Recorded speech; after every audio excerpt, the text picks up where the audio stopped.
thank you for having me. Thank you for allowing me to participate in your program. I'm Matt York. I came here from California last week, and I'm with one media player per teacher. And we have a vision that each teacher in the world someday would have a media player. This is one type of media player.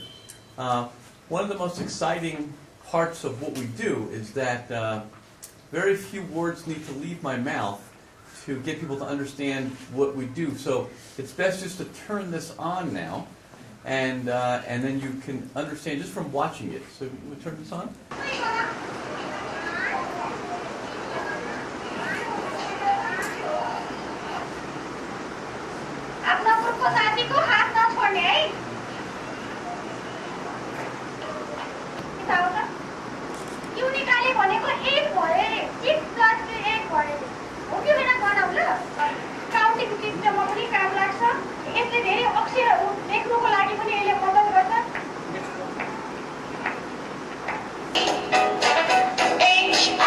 You saw that there's a projector here, and this goes for and a remote control so that a teacher can pause this and can have the students engage in the discussion. So we just can pause it so that we can talk.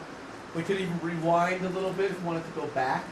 But we really believe that the best content is created locally. So the best content for Nepal should be created in Nepal, not in the U.S. and not in Europe. But even maybe the best content for rural Nepal is created in rural Nepal. So we help organizations to learn how to use the projectors for something we call dissemination or distribution. But also we help organizations to create content.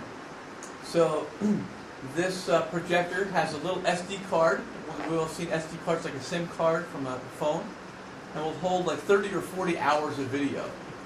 Locally is very, very important. So we help NGOs with a simple camcorder. So this is a simple, inexpensive camcorder.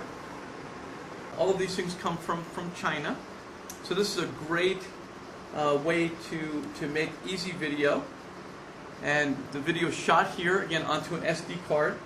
It comes out, goes into a computer. The editing is done on an accessory of Windows called Movie Maker. So every computer has Movie Maker already on it. There's nothing extra with there. Or it could be a lecture with some illustrations, some cutaway to an illustration or a photograph or a drawing, or it could be cutaway to some video.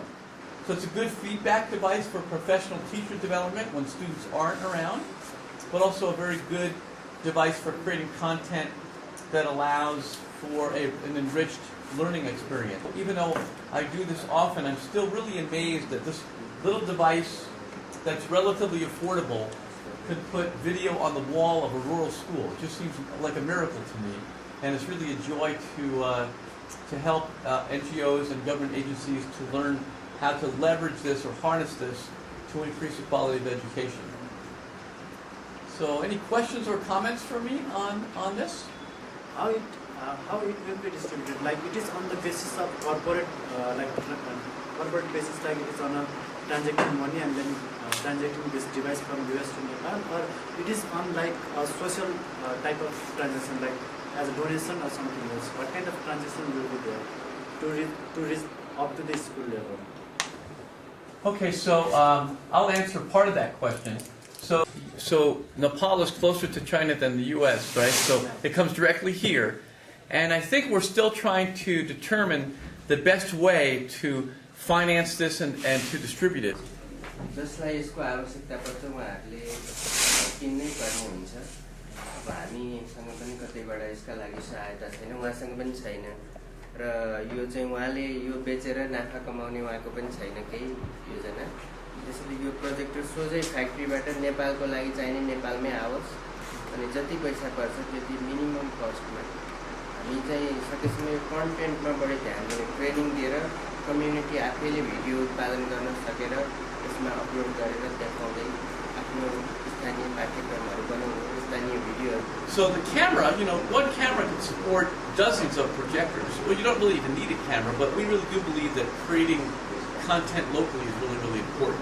So, maybe some schools or some NGOs will buy them from Harry, from Education Foundation.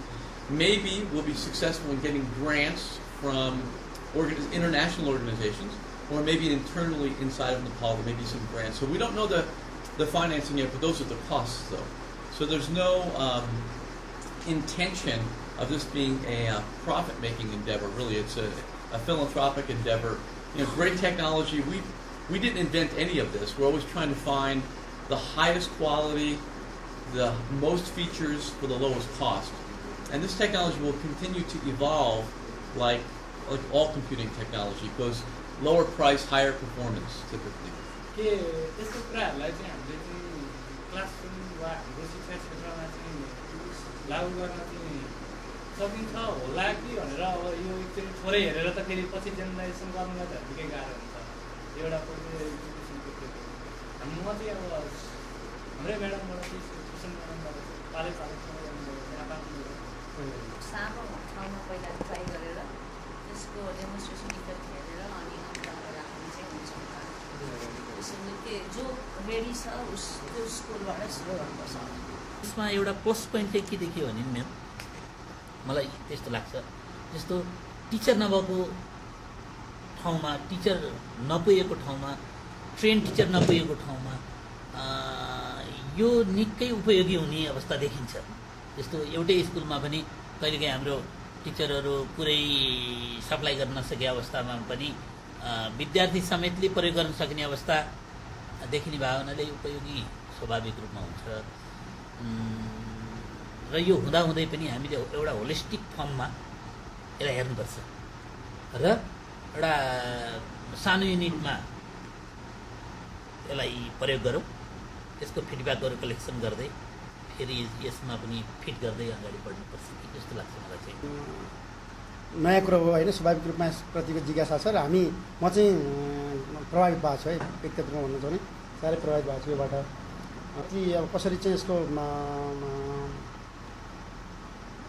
कसरी promote गर्नुहुन्छ होइन कसरी यसको production हुन्छ कति स्केलमा हुन्छ कतिमा यो आउन सक्छ यो सबै खालको कुरोमा एकचोटि यो सरले भन्नुभयो जस्तै शिक्षा विभागको सरले भन्नुभयो होइन यो केही डेमो राम्रो नगरिकन यो सबै मान्छेहरू कन्भिन्स यो क्षेत्रमा लागेका शिक्षा क्षेत्रमा लागेका अथवा क्लासरुममा यो चाहिँ प्रवेश गराउन सक्ने ल्याकत भएका अथवा त्यो खालको काममा लागिरहेका मान्छेहरूको बिचमा डेमो दिनुपर्छ त्यो डेमोन्स्ट्रेसन गऱ्यो भने होइन गराइयो भने अथवा त्यो ढङ्गले कन्भिन्स भयो भने यसलाई चाहिँ सहजै गराउन सकिन्छ भन्ने मलाई चाहिँ लाग्छ हामीले कम्युनिटी स्कुलमा मात्रै फोकस गर्नु आवश्यक छैन यसमा किनभने हरेक विद्यार्थी हरेक बच्चा यसको चाहिँ एक्सपोजर पायो भने यसबाट फाइदै हुन्छ र यसलाई हामी सानो घेरामा न्यारो माइन्डेड भएर कम्युनिटी स्कुलको लागि मात्रै टिचरलाई मात्रै क्यापेसिटी बिल्डिङ गर्ने मात्रै होइन कि कुनै पनि प्राइभेट अथवा होइन इन्स्टिट्युसनल होस् अथवा चाहिँ कम्युनिटी स्कुल होस् त्यसमा यसको चाहिँ इन्ट्रोड्युस गराएर यसको चाहिँ फाइदाहरू बच्चाहरूले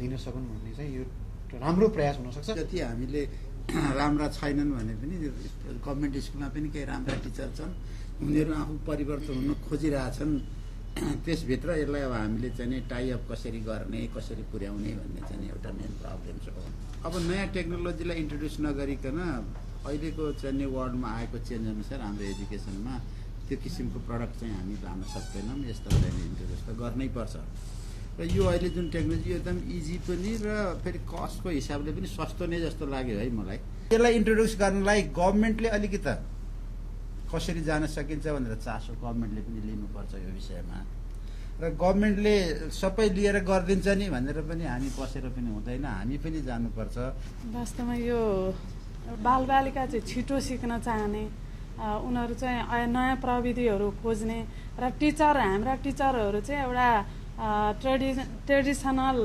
मेथडबाटै अगाडि बढ्ने स्थिति छ अब यसले चाहिँ यो जुन मिडिया प्लेयर हो यो चाहिँ हामीले गाउँ गाउँमा दुर्गम ठाउँमा लान सक्यौँ भने शिक्षा गुणस्तर पक्कै पनि बढ्छ जस्तो मलाई लाग्छ यो रिमोटमा पनि जान सक्छ युजर फ्रेन्डली हिसाबले रिमोटमा पनि जान सक्छ सानो सानो चाहिँ हाम्रो विद्युत स्टेसनहरू भएकोले अहिले गाउँहरू पनि साह्रै अँध्यारो छैनन्। त्यो हाम्रो गाउँमा जाँदैन, हामी अर्बनमै बस्नुपर्छ भन्ने छैन, हाम्रो रुरलमा पनि जान सक्छ यो एफोर्डेबल हुने बित्तिकै। हामी 30-40 घन्टाको भिडियो यसमा राख्न सक्छौँ भनेपछि थरीथरीका राम्रा बालबालिका सम्बन्धी फिल्महरू, साइन्सका नयाँ आविष्कारहरू, कृषि सम्बन्धी कुराहरू, अरू म्याथ कसरी पढाउने, हाम्रै म्याथ सोसाइटी होला, अङ्ग्रेजी पढाउने विभिन्न निकायहरू नेपालमै छन्, उहाँहरूले सरल अङ्ग्रेजी पढाउने विधिहरू भन्नुहोला। हामी चाहन्छौँ यो भिडियोमा प्रशस्तै कुराहरू राख्न सकियोस्। कक्षा कोठाको लागि चाहिने कुरा विद्यालय क्षेत्रमै तयार होस्, सरले भन्नुभएको जस्तो। Yeah, we are definitely at the piloting stage, and it's good to be skeptical, especially good to be skeptical of newcomers like me, right? It's a healthy thing, but not to the point where you are reluctant to trial, right? So I think, so you have a very motivated group here, younger guys that know the technology. So we take it one step at a time. But I think it's a mix. You know, you have quality control issues, but again, that shouldn't deter you from attempting to watch the pilot expand and scale up. Namaste. Thank you for coming.